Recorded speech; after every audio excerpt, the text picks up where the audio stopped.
Ndakatarisa kudenga mtsotsi pamatama ose. Ndemo mandinoswera ndichiona zvinhu zviri kufamba sei. Vanhu vari kudenhana wazukuru.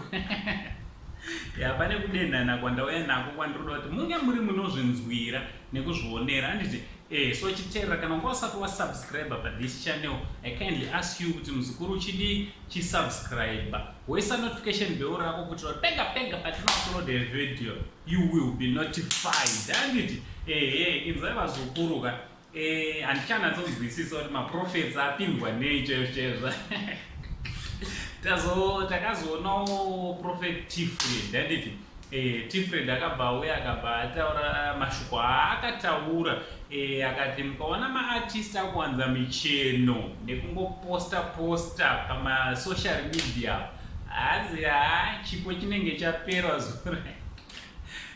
Chinenge chapera ichipo, hanzi ite busy nekukomboza instead of kuita busy nekukanda mambo ameno munozvionawo sevazukuru. Handiti hakusi kudenhere maprophets edu emuZimbabwe, hakusi kudenhero. Handiti so chizvinzwirai kavidhiyo kanoteera kaProphet T Freddy nauncle Saint, the only Zimbabwean uncle. Much love. Good morning. Pane nyaya yangu ingofuma ichindinetsa nhasi.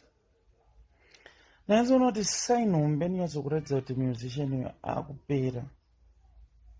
Ukangoona angotanga kuchena achiposta mapicture akachena stereki, votozoti apera pasina kana hit rinobuda.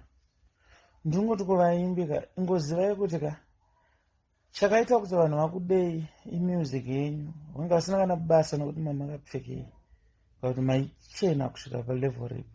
Akona uzoisa energy yenyu mukuchena muchikanganwa kugadzira mahits. Mukangoziva izvozvo munogona kubatsirika. Ndichine hope asi dangu zvokupikiswa.